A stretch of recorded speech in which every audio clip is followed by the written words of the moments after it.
اللہ اکبر اللہ اکبر اللہ اکبر۔ اس قربانی کی اہمیت کا اندازہ اس بات سے لگائیے، قربان کا مطلب ہے قربانی کا، قربان سے ہے یعنی اللہ تبارک و تعالیٰ کے قرب کا ذریعہ، اللہ کے تقرب کا، اللہ کے قریب ہونے کا ذریعہ۔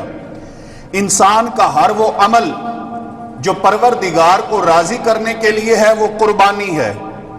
یہ نماز پڑھ کے، نفل ادا کر کے اللہ تبارک و تعالیٰ کا قرب چاہتا ہے، قربانی ہے۔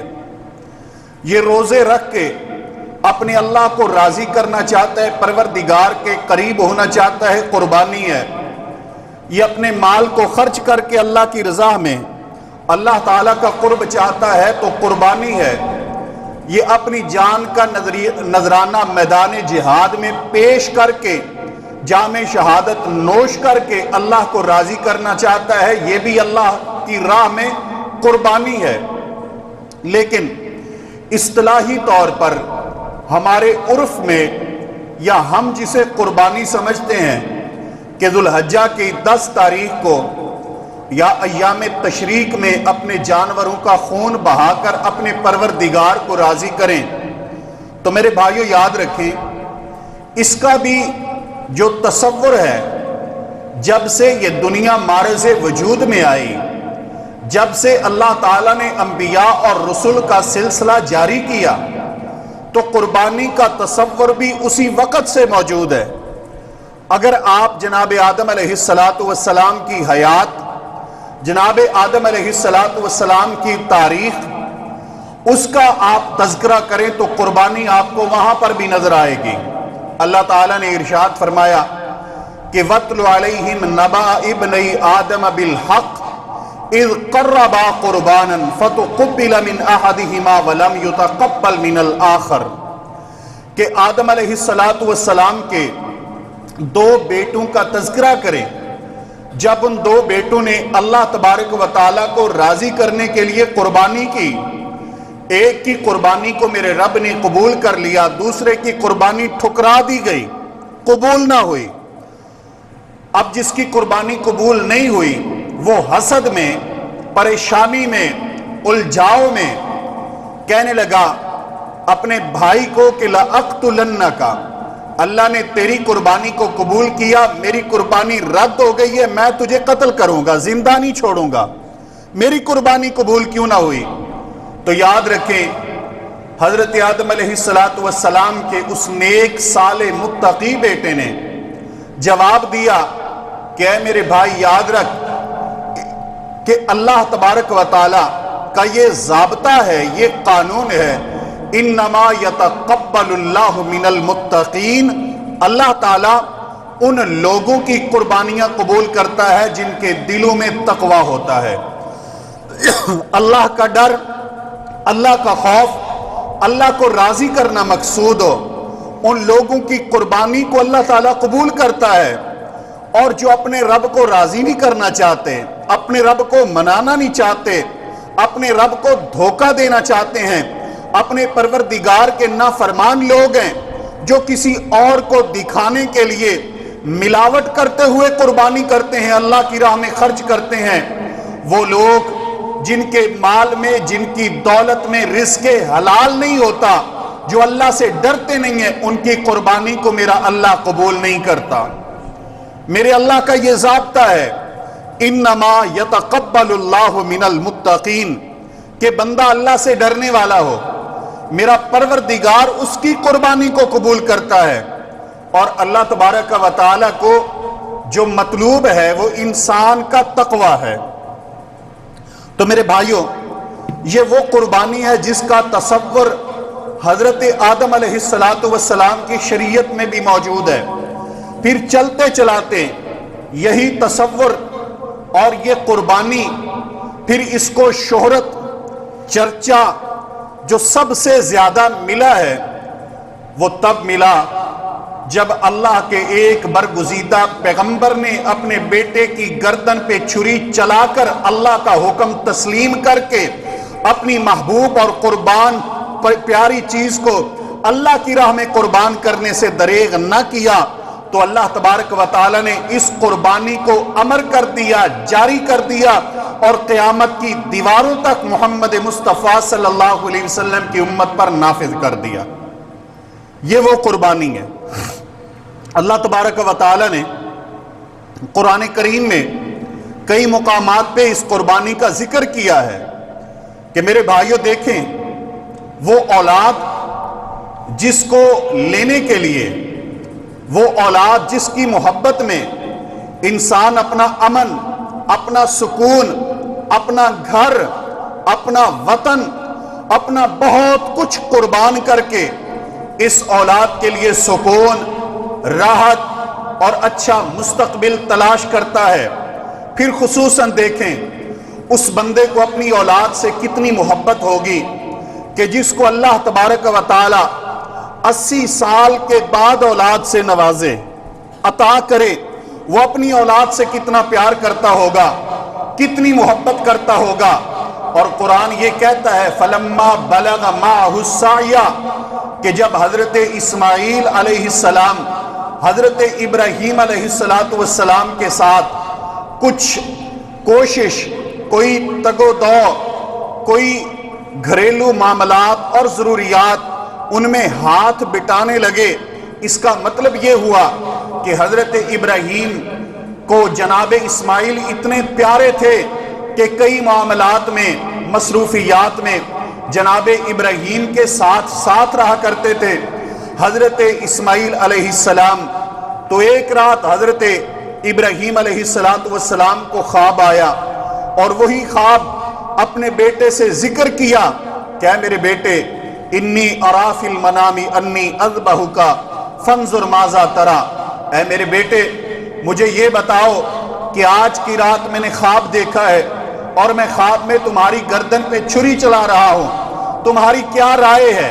اس سے یہ بھی ثابت ہوتا ہے کہ آپ نے گھر میں کوئی فیصلہ کرنا ہے اور اولاد ذی شعور ہے، صاحب شعور ہے، ان سے مشورہ کر لینا چاہیے۔ حالانکہ یہ تو اللہ کی وحی تھی، اللہ کا آرڈر تھا، اللہ کا حکم تھا، یہاں مشورے کی ضرورت ہی نہیں تھی، لیکن ابراہیم علیہ السلام نے اپنے بیٹے کے سامنے یہ بات ذکر کر کے یہ بتلا دیا کہ اولاد سے مشورہ کرنا چاہیے گھریلو معاملات میں۔ اس سے کیا ہوگا؟ اللہ تبارک و تعالی نے دوسرے مقام پہ فرمایا میرے نبی وشاورہم فی الامر، آپ صحابہ کرام سے معاملات میں مشورہ کیا کیجئے۔ حالانکہ میرے محبوب کو مشورے کی کیا ضرورت ہے؟ آپ کے پاس جبریل کا آنا جانا ہے، کیا کرنا ہے کیا نہیں کرنا، اللہ تبارک و تعالی اوپر سے وحی کے ذریعے میرے پیغمبر صلی اللہ علیہ وسلم کو بتا دیں کہ میرے محبوب یہ کر لیں، یہ نہ کریں، لیکن اللہ تعالی نے فرمایا کہ میرے پیغمبر آپ صحابہ کرام سے مشورہ کریں۔ اور پھر اللہ تعالی نے آگے ایمانداروں کا بھی یہی طرز عمل بیان فرمایا وَأَمْرُهُمْ شُورَى بَيْنَهُمْ، جو مسلمان ہیں ان کے معاملات مشورے کے اوپر منحصر ہوتے ہیں۔ تو مطلب یہ ہے کہ ہمیں اپنے گھروں میں، اپنے معاملات میں آمریت نہیں بلکہ مشورہ نافذ کرنا چاہیے، مشورے والی صورتحال اختیار کرنی چاہیے۔ اگر میاں بیوی کے درمیان مشورہ ہوگا تو خیر ہوگی، برکت ہوگی، اولاد اور والد کے درمیان مشورہ ہوگا تو خیر ہوگی، برکت ہوگی، محبت ہوگی۔ اگر بھائیوں میں مشورہ ہوگا تو خیر، محبت اور برکت ہوگی اس سے۔ تو میرے محترم ساتھیو، یہاں پر بھی حضرت اسماعیل علیہ السلام سے ذکر کیا حضرت ابراہیم نے کہ یا بنی انی ارا فی المنام، میں نے خواب میں دیکھا ہے کہ آپ کی گردن پہ چھری چلا رہا ہوں، فانظر ماذا تری، آپ کی کیا رائے ہے؟ اور بیٹا کیا جواب دیتا ہے؟ بیٹے کو علم ہے کہ میرے والد اللہ کے نبی اور رسول ہیں، ان کا جو خواب ہوتا ہے وہ حقیقت ہوتا ہے، جو خواب ہوتا ہے وہ وحی ہوتی ہے، جو خواب ہوتا ہے وہ اللہ کا پیغام ہوتا ہے۔ اور یہ یاد رکھیں، دنیا میں کوئی شخص کتنا ہی عظیم کیوں نہ ہو، اس کا خواب سچ بھی ہو سکتا ہے، خیال بھی ہو سکتا ہے، غلط بھی ہو سکتا ہے، لیکن نبی کا خواب کبھی غلط نہیں ہو سکتا۔ جو پیغمبر کا خواب ہوتا ہے وہ بھی اللہ کی طرف سے وحی ہوتا ہے۔ تو یہ وحی تھی۔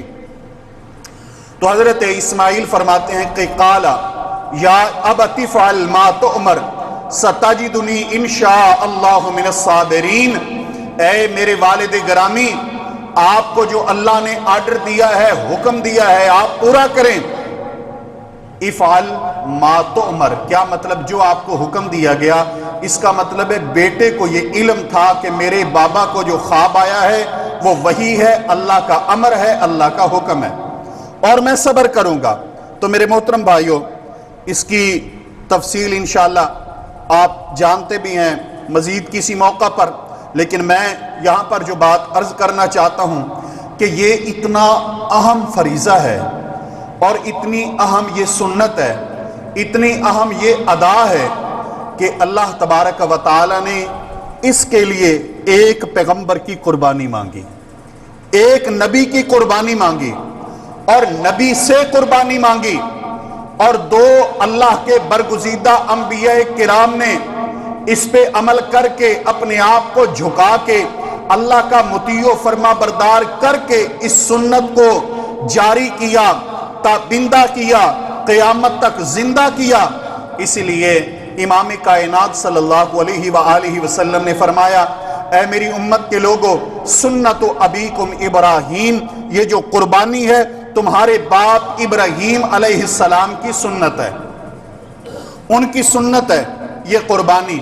تو یہ اس قدر اہم اور اہمیت کی حامل ہے، اور میرے پیارے پیغمبر صلی اللہ علیہ وآلہ وسلم 10 سال مدینہ منورہ میں رہے، اور سرور کونین صلی اللہ علیہ وآلہ وسلم 10 سال تک قربانی کرتے رہے، 10 سال آپ قربانی کرتے رہے۔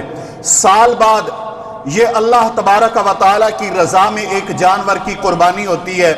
اس لیے میرے محترم بھائیوں، ہم بہت سارے اپنی زندگی کے معاملات قرض اٹھا اٹھا کر، دوستوں سے مانگ مانگ کے، ادھار مانگ مانگ کر وہ معاملات سر انجام دیتے ہیں جو بہت سارے ایسے ہوتے ہیں جو ہمارے لیے غیر ضروری ہوتے ہیں، لیکن یہ جب قربانی کی باری آتی ہے تو ہم پوچھتے ہیں کہ بھائی فرض تو نہیں ہے نا؟ اگر نہ کریں، کئی لوگ یہ کہیں گے کہ یہ بتائیں جی میرے اوپر اتنا قرضہ ہے تو کیا میں قربانی کر سکتا ہوں کہ نہیں کر سکتا؟ یا آپ جب کسی دوست کا، کسی بھائی کا، کسی گھر والے کا، کسی عزیز رشتہ دار کا جب ولیمہ ہوتا ہے تب کیوں نہیں پوچھتے کہ میرے اوپر اتنا قرضہ ہے تو میں یہ بتائیں کہ اپنے دوست کو گفٹ دوں کہ نہ دوں؟ تب ہم کیوں نہیں پوچھتے؟ جب اللہ تبارک و تعالیٰ کے معاملات آتے ہیں پھر ہمیں قرضہ کیوں یاد آ جاتا ہے؟ ٹھیک ہے، قرضہ ہے، ایک شخص مقروض ہے، لیکن وہ یہ بھی جانتا ہے کہ اس قرضے کے باوجود میرے گھر کا سارا نظام چل رہا ہے، دکان بھی چل رہی ہے، معاملات بھی چل رہے ہیں، گھر کا کھانا پینا بھی چل رہا ہے، بیوی بچوں کی فرمائشیں بھی چل رہی ہیں، سب کچھ چل رہا ہے اس قرضے کے باوجود، لیکن وہ قرضہ کہیں بھی یاد نہیں آیا، یاد آیا تو قربانی کے موقع پر یاد آیا ہے۔ رسول اللہ صلی اللہ علیہ وسلم کی یہ ادائے مبارکہ تھی۔ میرے پیغمبر تو اس دنیا سے گئے ہی مقروض ہیں۔ مقروض گئے کہ نہیں گئے؟ مقروض گئے نا امام کائنات صلی اللہ علیہ وسلم۔ کبھی امام کائنات کے گلے میں کوئی پھندا ڈال کے آپ سے قرضہ مانگ رہا ہے؟ کبھی کوئی یہودی آ کے بیٹھے اور کہتے اس وقت تک جاؤں گا نہیں جب تک کہ آپ مجھے قرضہ نہیں دیں گے؟ اور کبھی میرے پیغمبر صلی اللہ علیہ وآلہ وسلم اس دار فانی سے جاتے ہیں، دنیا کو چھوڑ کے جاتے ہیں، تو میرے پیغمبر صلی اللہ علیہ وسلم کی زرہ مبارک بھی ہے کہ یہودی کے پاس گروی پڑی ہوتی ہے، گروی پڑی ہے زرہ، کہ آپ نے اپنے گھر والوں کے لیے کچھ غلہ، کچھ اناج لیا تھا۔ تو مقصد یہ ہے کہ ایک وہ قرضہ ہوتا ہے بندے کی ہر چیز لٹ جاتی ہے، دیوالیہ ہو جاتا ہے، لیکن ایک یہ قرضہ ہوتا ہے، قرضہ بھی چل رہا ہوتا ہے، زندگی بھی چل رہی ہے، ادھر سے آئے ادھر دے دیے، ادھر سے آئے ادھر لگا دیے، یہ معاملات جو روز مرہ کے ہیں، تو یہ قربانی کے موقع پہ یاد نہ کیا کریں۔ ایسے تو میرے خیال میں شاید ہمارا وزیر اعظم بھی نہ کر سکے۔ سب سے بڑا مقروض تو وہ ہوگا پھر، کیا خیال ہے؟ کوئی بچتا ہی نہیں، پھر قرضے سے محفوظ کوئی رہتا ہی نہیں۔ تو امام کائنات صلی اللہ علیہ وآلہ وسلم اس دنیا سے گئے، اور آپ صلی اللہ علیہ وآلہ وسلم کی زرہ مبارک ایک یہودی کے ہاں گروی تھی میرے پیارے پیغمبر کی، اور آپ نے اپنے گھر والوں کے لیے کچھ اناج لیا تھا اس یہودی سے. یہ کیفیت تھی امام کائنات کے قرضے کی جب آپ اس دار فانی سے گئے ہیں. لیکن ادھر قربانی کی کیفیت کیا ہے کہ رسول اکرم صلی اللہ علیہ وسلم مدینہ میں صحابہ کرام فرماتے ہیں 10 سال آپ نے قیام کیا اور یزہی میرے پیغمبر 10 سال مسلسل قربانی کرتے رہے. مسلسل امام کائنات قربانی کرتے رہے. تو میرے محترم بھائیوں، اس لیے قربانی کی یہ اہمیت ہے اور اس سے پیچھے نہ ہٹیں، کوشش کریں. اللہ تبارک و تعالیٰ سب کو توفیق عطا فرمائے، اور کریں گے تو انشاءاللہ میرے پروردگار عالم برکتوں سے رحمتوں سے نواز دیں گے.